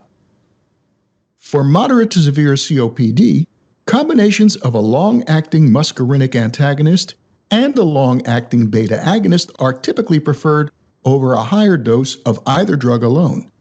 This is because these two classes of drugs appear to amplify the effect of each other. Another class of medications that is usually used as a second-line treatment are inhibitors of the enzyme phosphodiesterase 4, PDE4, which degrades CAMP. Inhibition of PDE4 leads to increased levels of CAMP, producing smooth muscle relaxation as well as anti-inflammatory effect. Finally, there are some drugs that are more specific for asthma. These include mast cell stabilizers and anti-IgE antibody, which reduce mast cell-induced inflammation, and leukotriene modifiers, which exhibit both bronchodilator and anti-inflammatory effects. Are you a fan of Alila Medical videos? If so, you will love our new Alila account. So subsequently, we move ahead to the lung cancer. So far we have seen emphysema, which is caused examples like aluminum abrasives, cadmium oxide, or cigarette smoke. Then we move to asthma, which is caused by the microbials like the Bacillus subtilis, chlorine, chromium, and platinum, sulfur dioxide, or the western red cedar dust.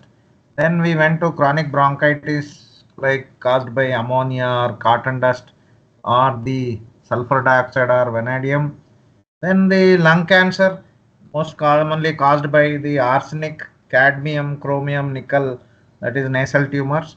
So historical context. So at the beginning of the 20th century, lung cancer was a rare disease.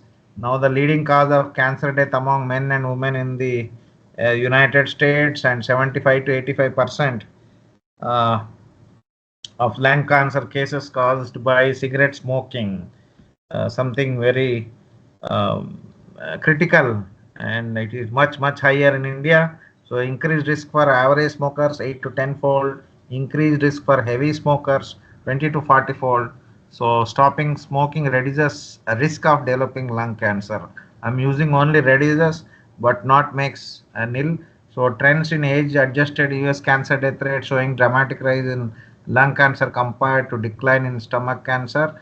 So this is the graph that can be seen from 1930 to 2007.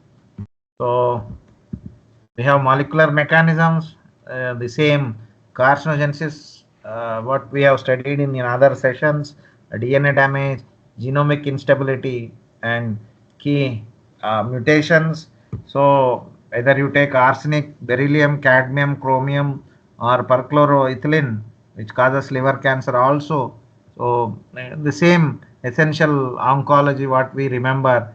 So lung cancers in never smokers, that is seventh leading cause of cancer death worldwide, have different molecular profiles than those in smokers, suggesting distinct pathogenic mechanisms. So pulmonary fibrosis, pathological hallmarks, that is increased focal staining of collagen fibers in alveolar interstitium, so caused by asbestos or beryllium, or in the simple way like bleomycin or the chromium, coal dust, cyclophosphamide, ozone, or the most common paraquat, and also the phosgene.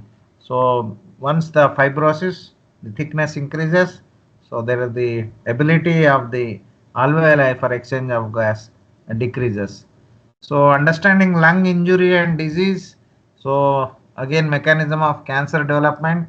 Lung cancer development involves multiple genetic alterations in key pathways. Either you go with PI3K pathway or MIC amplification. So pharmaceuticals targeting this pathway can induce apoptosis in tumors and cancer stem cells. Most of the drugs that we use either work in PI3K or AKT1 pathways. Pulmonary fibrosis, again alveolar ducts and respiratory bronchioles. I told you that either it will from the asbestos, aluminum dust, or the beryllium or coal dust. That is, we call it as pneumoconiosis. So, as industrialization is progressing, similarly the cancer is also being one of the biggest issues in terms of toxicology of the respiratory system. We have a lot of difficulties with pulmonary fibrosis and lung cancers. What is the pathogenesis of pulmonary fibrosis? Either epithelial cell injury and macrophage activation, inflammatory cell recruitment, myofibroblast activation, and excessive extracellular matrix deposition. So let us quickly see the chemical wise respiratory toxicants overviews. So acrolein, acute lung injury, and chronic obstructive pulmonary disease, asbestos, asbestosis, so fibrosis, lung cancer, silica fibrosis, and also silica tuberculosis, diacetyl, that is restrictive lung disease. This same I have taken from table 15.7 of the C&D. Then little bit more about acrolein, a potent respiratory irritant, and contains reactive carbonyl group and electrophilic alpha carbon, so decreases mucociliary transport. Asbestos, one of the biggest issue, many occupational health hazard workers becoming patients of fibrosis, so lot of problems. So you have a types of asbestos fibers, amphiboles or the serpentines, three major diseases: lung cancer, asbestosis, and malignant mesothelioma. Critical fiber properties, that is length is greater than 5 micrometers and greater than 10 micrometer for lung cancer, facing lot of restrictions. Coal workers pneumoconiosis, simple coal workers pneumoconiasis and complicated coal workers pneumoconiasis are progressive massive fibrosis. Here also there is a lot of uh, environmental pollution or the standards that are being maintained, but however from the applicability point of view, a lot of patients are being diagnosed with SCWP or CCWP. Diastole, that is popcorn lung. So, exposure sources. Diketone is a flavoring agent used to give buttery taste to foods. Industrial exposures in microwave, popcorn production, cookie production, and health effects associated with bronchiolitis, that is popcorn lung.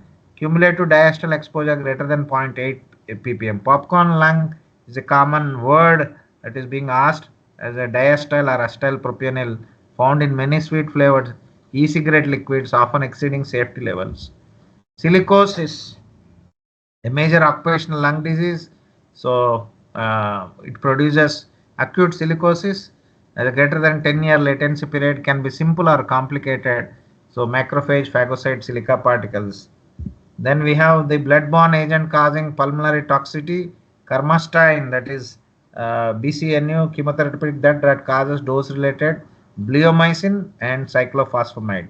Widely used, but again, widely used anti-cancer and immunosuppressive drug with side effects including pulmonary fibrosis.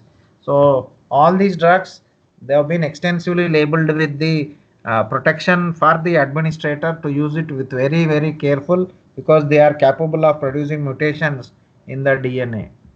Then evaluation of toxicant induced lung damage in humans.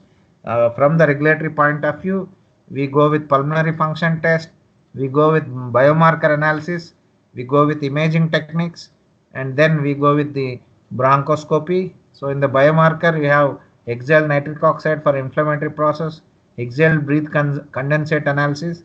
Imaging techniques, you have CT for detailed visualization and useful in screening high risk patients for lung cancers. Animal studies. So I told you that in the beginning is difference between the guinea pigs, rabbits, humans, dogs, mice.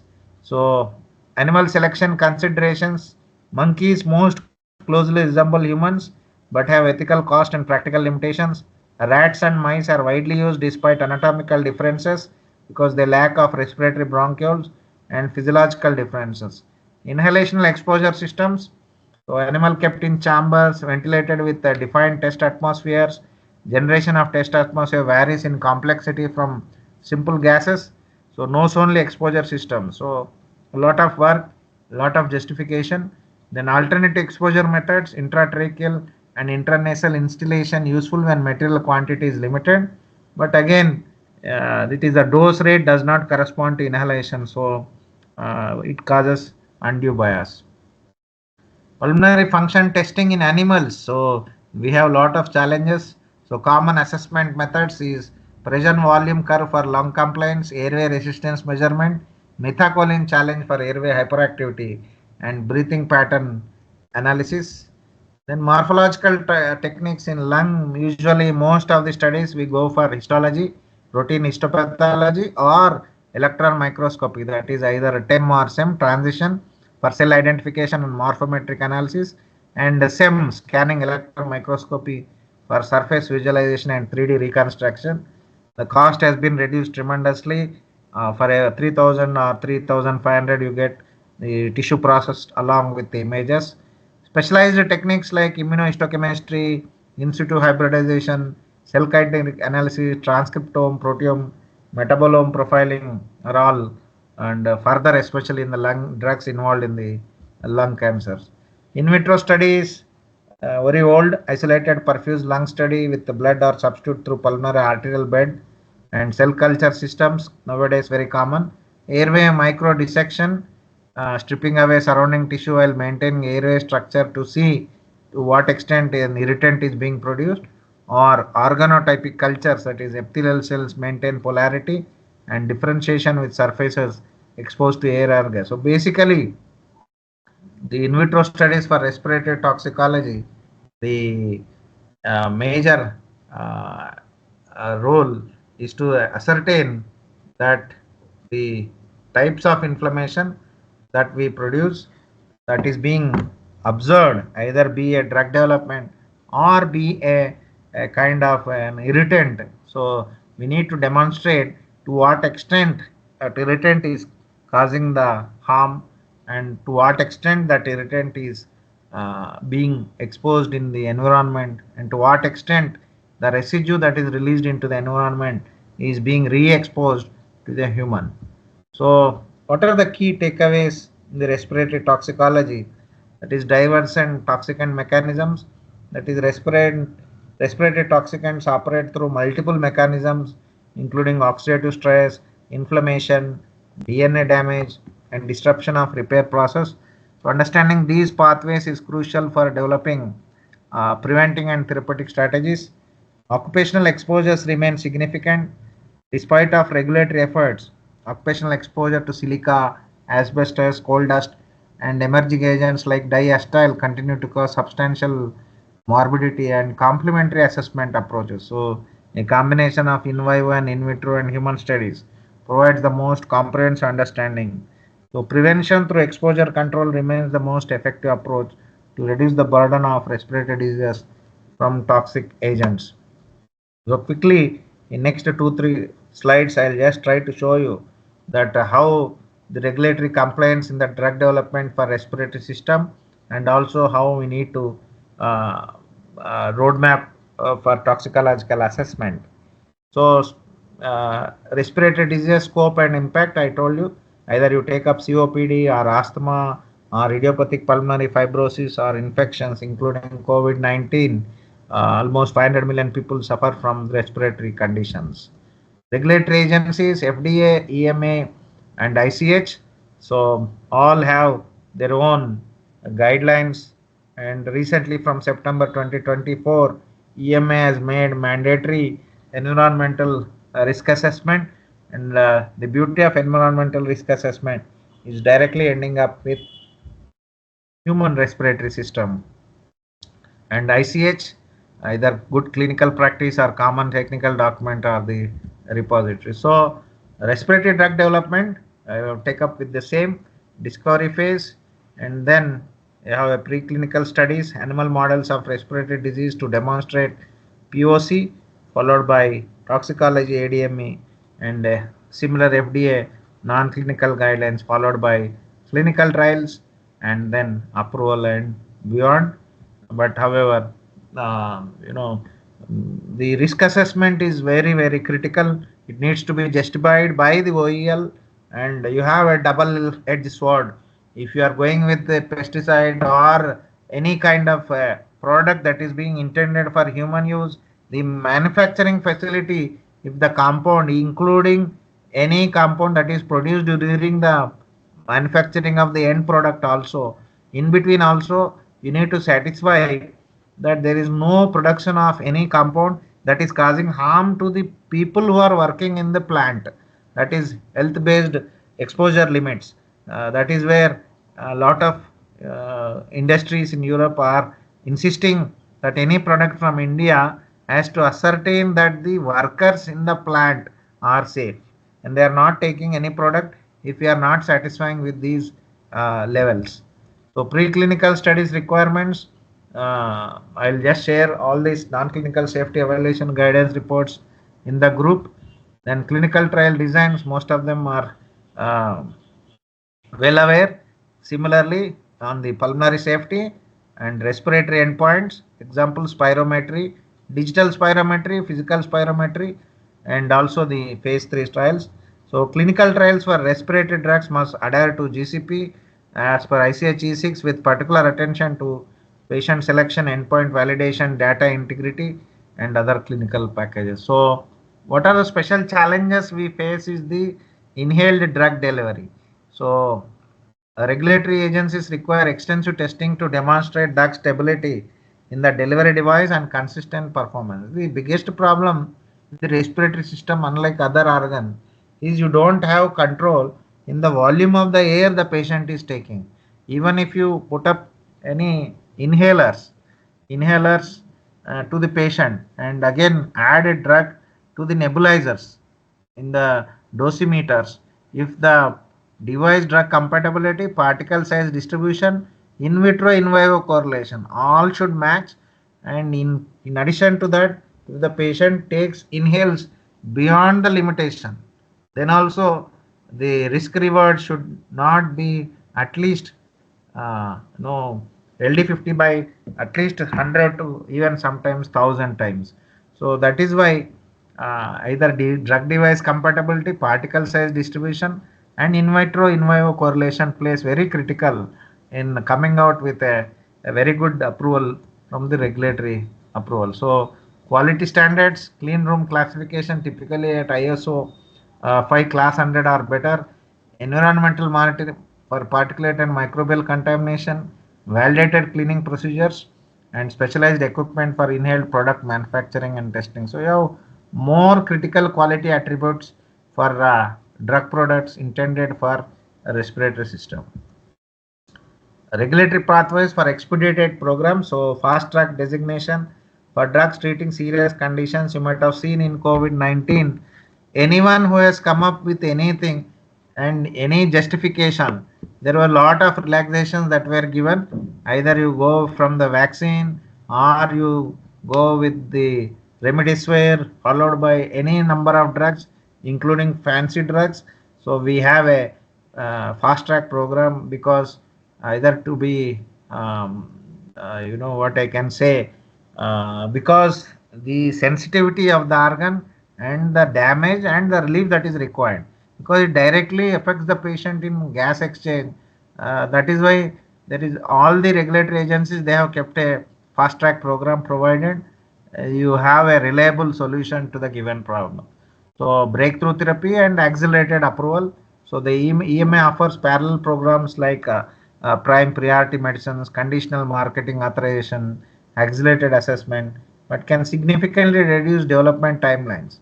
But I just want to add here that even though the fast track is the word what we use, or the breakthrough therapy or accelerated approval, but the justification is should be also must and should match with the uh, what I can say, the expectation of the regulator.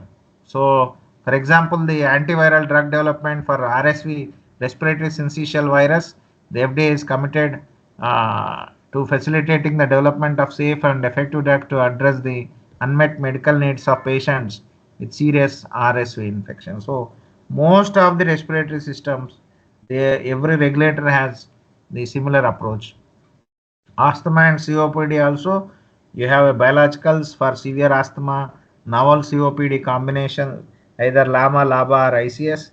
So you have a gold guidelines for COPD or EMA guidelines on clinical investigation of medical products for asthma. And then safety and efficacy endpoints, common endpoints I have shown you, regulatory considerations, and also the patient reported outcomes. Either you take up asthma control questionnaire or the exacerbations of COPD tool or for interstitial lung disease.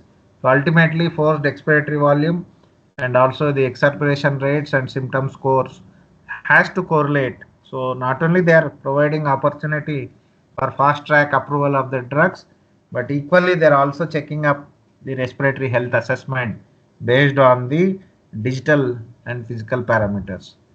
So what are the documentation guidelines? Same, marketing application CTD, and also the respiratory specific requirements, that is device performance at the stage 4, particle characterization, in vitro and in vivo correlation, and also the risk management plan, that is the long term safety monitoring, special populations, and identified potential risks. So most of the time we get problem with the device performance and also the particle characterization, and especially in terms of in vitro and in vivo correlation, that takes a lot of time, and the concentration that is dissolved in the device, and also the particle size. So future trends, precision medicine, biomarker guided therapies for specific respiratory endotypes, and gene and cell therapies approaching alpha 1 antitrypsin phase, real world evidence like EMA initiatives, and finally the digital therapeutics like software as medical device, regulations in increasing impact respiratory care through monitoring apps and digital biomarkers, and especially uh, with the advanced digital spirometers monitoring the patient's uh, pressures inside different segments of the respiratory tract, clarifying and pinpointing where exactly which part of the respiratory tract, either upper or lower, within lower also which segment the pressure is variation, and how we can monitor this pressure, because ultimately if there is any problem with the increase in the inflammation,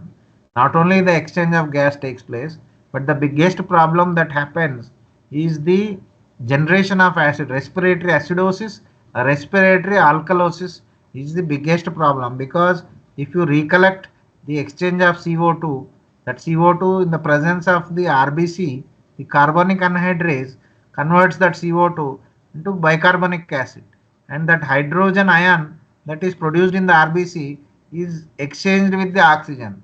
So oxygen goes into the perfusion, that is in the tissue, and hydrogen ion is attached to this RBC. So that particular accumulation of carbonic acid and activity of carbonic anhydrase, and further complication in the respiratory acidosis, and also in equally in terms of alkalosis, the complications will enhance so fast that it will be very difficult for a person, any expert pulmonologist, to handle the patient, because in most of the time in the COVID you might have seen, we were monitoring the patients with saturated pulmonary oxygen through a digital monitor SpO2. So if the SpO2 levels is going down from the 90, 98, 80, that is the where we used to advise the patient to immediately shift to an hospital and thereby support the patient by giving oxygen. Now the inflammation is so high that even if you provide oxygen, if the pressure is so high inside, oxygen will never enter, and now the patient will enter into ventilator. So, and since the cost of ventilator is high, in a country like India, the affordability plays a role, and that is why the mortality is very, very high. So, the conclusion, the best practices and compliance imperative, that is 90% preparation impact. So, 12 to 15 years typical timeline from discovery to approval for respiratory medications, and approximately US dollar 2.6 billion development cost, because most of the cases and the utility of the drugs is lifetime. Either you take COPD, asthma, lung cancer, or fibrosis, emphysema, major I'm talking about, including the drugs that produce bronchoconstriction. So their utility is lifetime, the dose is limited, and that is the reason why the cost of manufacturing will be very, very high. So I just stop here. Thank you for your patience hearing. Now the topic is open for the discussion.